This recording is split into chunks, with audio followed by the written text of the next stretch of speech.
My request was flatly denied. It'd be fine if it's the storage shed. I screamed inside, "Don't make a fool of me." Our house is fairly spacious, and if the rooms were tidied up, there would be no problem having my father live with us. Truly, my husband holds feelings for me and my family that are less than that of a pet.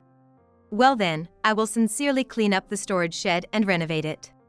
Even the storage shed can be used just like a regular room if it's cleaned up. There's meaning in living with my father now. Aaron was like, "There's no way I'm doing such a thing. Why do I have to renovate for your father?" I recalled the major renovation we did to make sure my mother-in-law, who visits sometimes, would not have trouble staying over, even installing a bathroom and toilet, just like a hotel. I won't rely on such a demon-like man anymore. I made a decision. My name is Vivian Westhill, 52 years old. I help with the company my husband runs. My son, Matthew, has left home, and it's just the two of us living together. My mother-in-law sometimes comes over, but since her house is nearby, she doesn't live with us. How I met my husband goes back almost 30 years. I hate to say it myself, but I was famous for being good-looking in my hometown. My mother passed away in a traffic accident when I was in middle school, and I was living, helping each other out, with my father. Although I was invited out by many men, they were nothing but a hindrance to me. I had a dream of becoming an accountant, and I was working hard towards that. Despite this, I did have a boyfriend.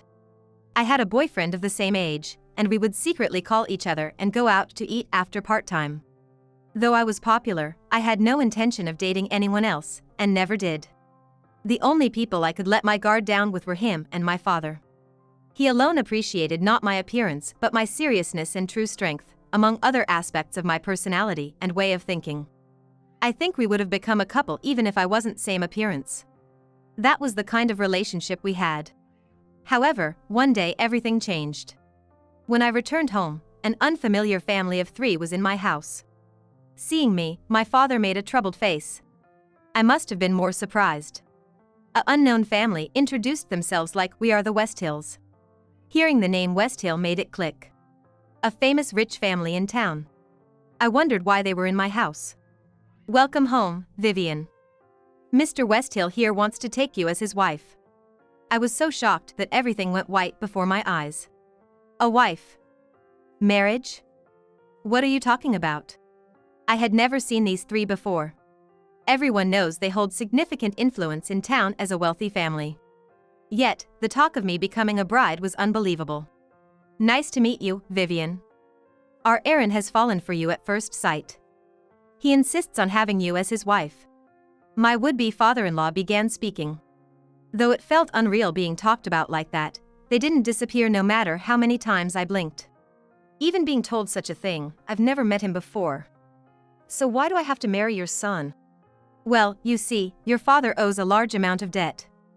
We thought maybe we could help you out." Looking at my father and me alternately with a look of disdain. This was the first I'd heard of my father's debt. "Well, take your time and talk it over with your father. We'll come back in a week to hear your answer." Could our fate be decided in just a week? It didn't seem real. I thought things like this only happened in dramas, and I couldn't believe it was happening to me. Stunned, I watched as the 3 of them left after bowing their heads. "Dad, what's this about a debt? What's your relation with those people?" My father turned to me with a pale face, drained of all blood. "Vivian, I'm sorry. It's true. I was lonely and started drinking and gambling. Before I knew it, the money was gone, and I began borrowing to cover it." Everything I heard since coming home was beyond my capacity to accept. "Debt, why didn't you tell me? I understand you were lonely after Mom suddenly passed away. But having a debt." I couldn't think calmly. Naturally, I couldn't even talk about it calmly. This was indeed out of the blue. As far as I could remember, my father never got drunk or angry from losing at gambling. I didn't even know. Mr. Westhill invited me and introduced me to a place. With Mr. Westhill's face, we could drink on a tab, and I didn't even know how much the bill was accumulating. The same thing with gambling, he let me buy lottery tickets together, and it just piled up. My father is truly a good person, not knowing how to doubt people. It must have been easy for someone like a scam artist. They must have been scheming from the start to trap my father and have their way with me. Hold on a second. What happens to you if I don't marry their son? I asked in desperation, wondering if there was any other way. I will probably be chased by debt collectors. I might even be sent to a work camp. I couldn't stop trembling at those words. There's no such thing as work camps these days. Can't you just keep working hard to pay it off? I asked, clinging to a shred of hope. Sorry, Vivian. That's impossible. The debt collectors might start contacting my workplace. I might not be able to work anymore. I was completely cornered. It was enough. There was nothing more to talk about. I wanted to vent all these feelings of frustration, humiliation, and anger, but I couldn't do that to my father who has always taken care of me. I packed my bags and decided to go to the Westhill family right away. There was no use worrying about it. It wasn't easy to make this decision, but considering the increasing interest on the debt, I couldn't cling to my home anymore. There was no other way to resolve this but to marry Aaron, and before I changed my mind, I quietly left the house. I arrived at the Westhills home late that night. I thought it might be imprudent, but I boldly knocked at the front door. You're early. Seems like you're blinded by money. You're just like everyone else. I wanted to scream in frustration. I didn't want any money, and I didn't think I was unhappy because I was poor. Well, whatever. You're mine now. Seeing you with that pathetic boyfriend, I thought I'd make you mine. His words treated me like a doll. I felt utterly objectified and disgusted. I've left everything in the past. I look forward to being with you from now on. With a forced greeting, I entered the Westhill household. After that, everything progressed in a whirlwind. I don't remember much, because I felt as though all my emotions had disappeared after being betrayed by my trusted father and breaking up with my beloved boyfriend. It seemed like a grand wedding with a local famous person, and many people came to celebrate. All I remember from the wedding is the haggard look of my father, who had not been gone for very long since I left home. Seeing that made all my resentment towards my father vanish. So, accepting this as my fate, I decided to change my outlook and enjoy my married life. But that was the beginning of hell. Of course, I had to do all the housework and was made to help with the family business. I worked from morning till night. Add to that the pressure of having children, and my mental state was taking a toll. My mother-in-law constantly nagged and was like, haven't done the big cleaning yet? Not just unable to have kids, but this too? My husband, who was kind at first, now didn't care, showing an indifferent attitude. It certainly was not the sweet married life I had imagined. You're completely useless. A woman from the club would be better. Just quietly do your job and chores. I was treated like a housemaid. Soon I was pregnant, but even with severe morning sickness, they were not sympathetic. You're getting fat. Just do your chores and work properly. I don't know why I married you. I had given up on being acknowledged in this home. No matter what I did, a wife from a poor family would never be seen as more than a servant. It was frustrating, but for the sake of my unborn child, I had to endure. Then I gave birth. With the birth of a boy, my husband, who now had an heir, hardly ever came home. When he did return, he reeked of strong perfume and alcohol. He must have been at clubs. However, I was mostly occupied with raising my child, so his absence was rather a relief. My son, Matthew, grew up healthily and was easy to raise. My mother-in-law continued to annoy, saying Aaron would have done better, but I preferred Matthew not turning into such a worthless man. And my kind-hearted Matthew wanted to become a doctor. When he left for university, I felt a void in my heart. To fill that void, I decided to dedicate myself more to my work. Around that time, my father-in-law who had treated me as a human being passed away. My mother-in-law moved to a condo near the downtown area that my father-in-law owned. She came into my father-in-law's inheritance and is likely going to enjoy her time with friends. On the other hand, with the loss of my father-in-law, who always supported me and cared for me like my own father, I began to miss my father and started contacting him. Taking advantage of my husband's indifference, I started to talk to my father just like old times. Though it was difficult to speak without making my father feel guilty, one day he looked serious. When I asked what was wrong, he said in a resigned tone as if nothing could be done, that he was diagnosed with malignant lymphoma and was given 6 months to live. I was utterly shocked.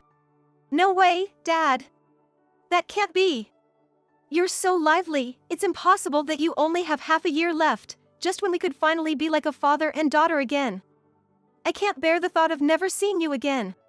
But my father just smiled kindly and nodded. I don't want to leave my father alone. I will ask my husband to let him live with us in our spacious home. I'm not ready to give up, but at least, I don't want him to be alone.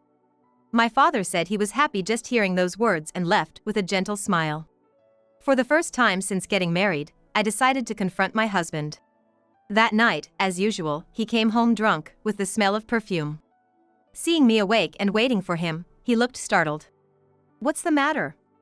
Don't tell me you want some affection? It seemed he hasn't changed his view on women being objects. I looked straight at my husband and said, Aaron, I have something important to talk about. My father has been diagnosed with terminal cancer and has only 6 months to live. I want him to live with us in this house. Of course, I won't let it be a bother to you. We can just use one of the vacant rooms in the house. That's okay, right? You will listen to such a request, won't you? Since my husband is hardly at home, there should have been no reason to object. I took it for granted that he would agree. But an unexpected reply came back from my husband. Just leave that half-dead old man alone. I'm not gonna let someone like that into the house. It'll ruin the house's atmosphere. Absolutely not. If you want to do that, you can leave. I have no intention of living with a sick person. My request was flatly denied. I felt like I had fallen into a gaping hole in the ground. If you want, the shed is fine. I screamed inside my heart, don't mock me. Our house is quite large, and there is no problem if my father moves in after cleaning up a room. We can live without facing each other. My husband really holds feelings for me and my family that are less than that for a pet. Well then, I will seriously clean and renovate the storage shed. If the storage shed is cleaned, it can be used just like a normal room. There is meaning in living with my father now. There's no way I'm doing such a thing. Why do I have to renovate for your father? From now on, accompany me and take proper care of me. Recalling the major renovation I did for my mother-in-law, who visits sometimes, to make a bathroom, toilet, and washroom just like a hotel, I decided not to rely on such a demon-like man anymore. Since then, I have worked more than ever and went to see my father when I had the time. There were days when he seemed to be doing well and days when he seemed to be doing badly. I couldn't feel alive every day unless I saw my father's face. I was only praying for my father's illness to be cured. Then, maybe my prayers were heard as my father was still alive after 6 months. A miracle might be happening. I felt like a bright light was shining in. I started to live positively little by little.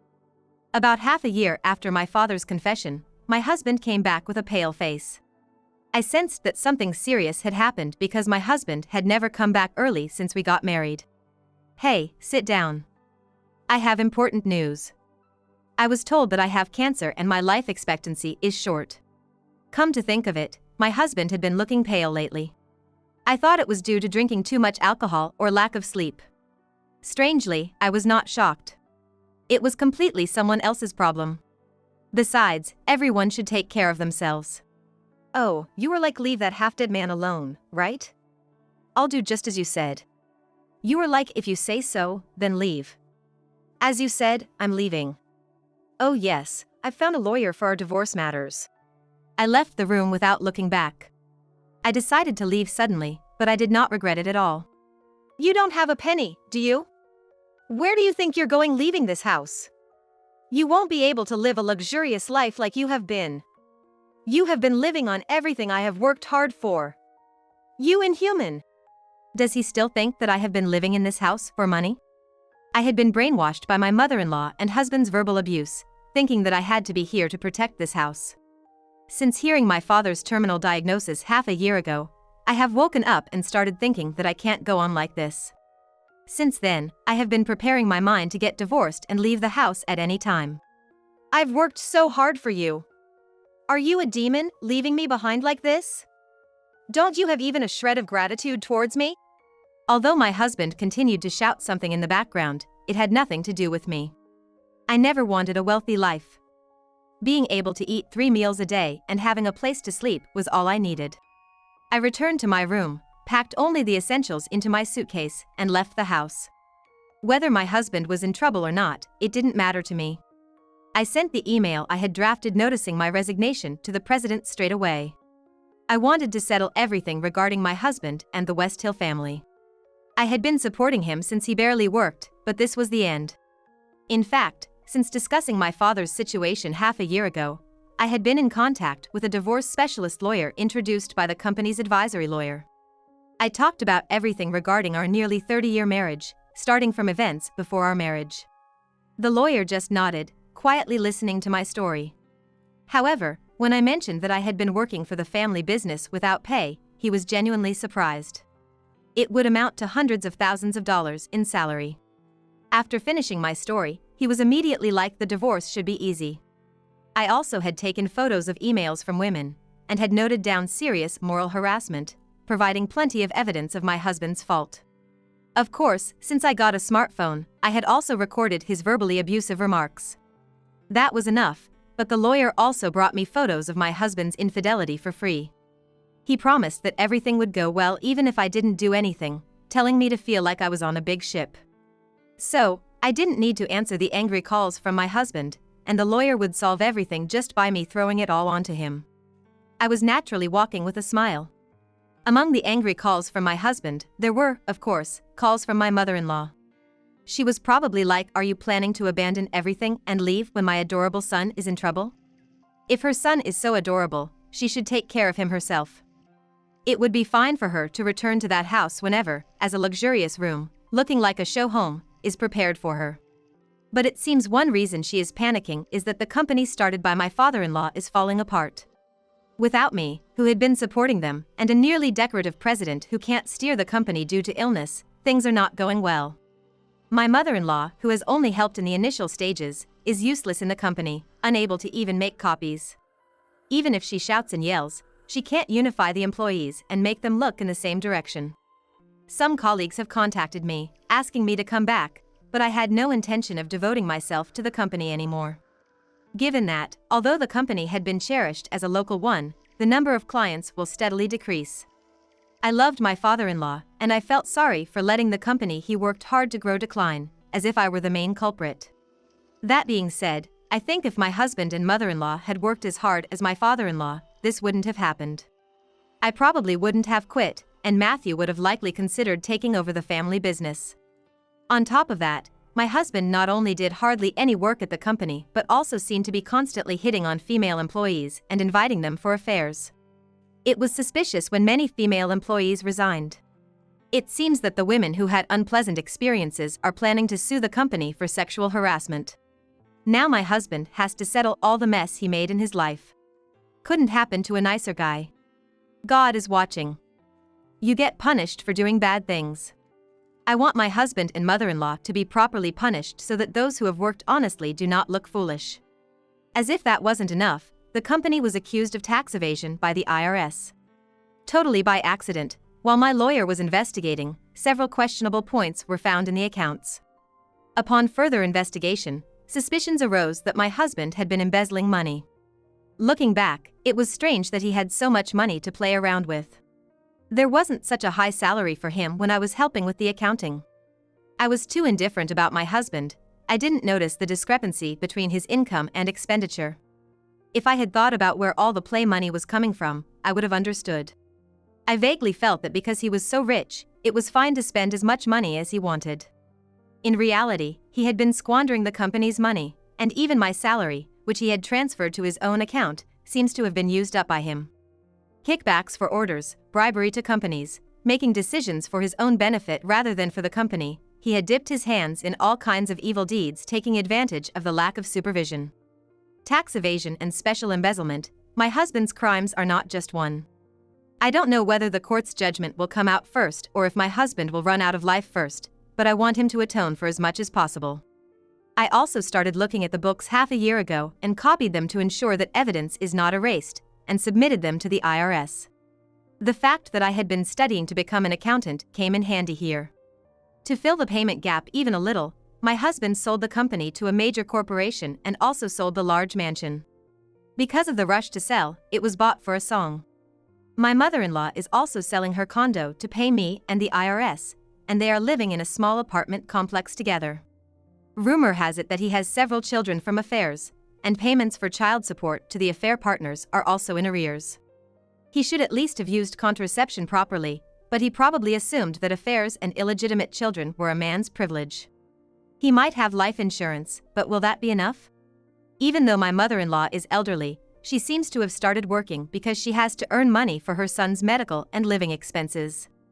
Having looked down on others until now, it's probably quite hard to be seen with sympathy by those around now. The parent and child should reflect on their actions until the end. I received a substantial amount and bought a condo in a convenient and nice location. There, I reunited with my father and started living together. Thanks to Matthew's introduction to a renowned doctor, my father is now recovering, surprising even the doctors. Actually, my father had been living with Matthew until now. I convinced my father, who was thinking of entering a hospice or living alone, to live together at Matthew's place. After I left the house, my father had saved quite a bit of money for me. He was thinking of freeing me once the amount borrowed was saved up. Hearing this, Matthew thought of my father as a more respectable person than his own father and kindly agreed to my unreasonable request. Both Matthew and my father had long hoped that I would divorce my husband, and they were overjoyed when I left the house. I never thought that not divorcing would worry the two of them. Until the condo was decided, I lived together with them and chose a place close to Matthew's place. So even when I started working, he could check on my father when he had time. My father is also trying to bridge the gap with his grandchild, talking about when I was small and about my mother. Matthew seems to be talking about his background a lot. I hope to build a good relationship like this. I started working at the law firm that helped me. I'm not an accountant, but having some experience is a strength, and I'm helping with corporate cases. With advice from other lawyers, I'm studying to get a tax accountant qualification. Age doesn't matter. And my husband was sentenced to actual imprisonment, now he's behind bars. There's no worry about not having money or food, so perhaps it's ironically a good thing. My mother-in-law forcibly moved into a relative's house. Having acted superior until now, she must be getting a taste of her own medicine. I was thanked around town for getting back at my mother-in-law, husband, and their company. I'm newly astonished at the number of people harassed with power and sexual harassment transactions. I was worried that some people might have lost their jobs due to the company being acquired, but it seems to have worked out somehow. I feel everything is moving in a good direction, and I'm savoring the happiness. Thinking that alone was enough, I returned from work to find my father and a man at home. Welcome back, Vivian. I brought someone who wants to meet you today. Do you remember? It was my ex-boyfriend, the only person I truly loved. I recognize him at first glance, even after nearly 30 years. My father was like, as soon as you went to that house, I went to apologize to him. He understood, and had decided that if I escaped from that house, he would accept me immediately. My ex-boyfriend, smiling warmly, was like, Vivian is a hard worker, so I waited for a long time. Matthew also knew about my ex-boyfriend, and it seems the three men were watching over me. I'm planning to live with these three men I truly love from the bottom of my heart.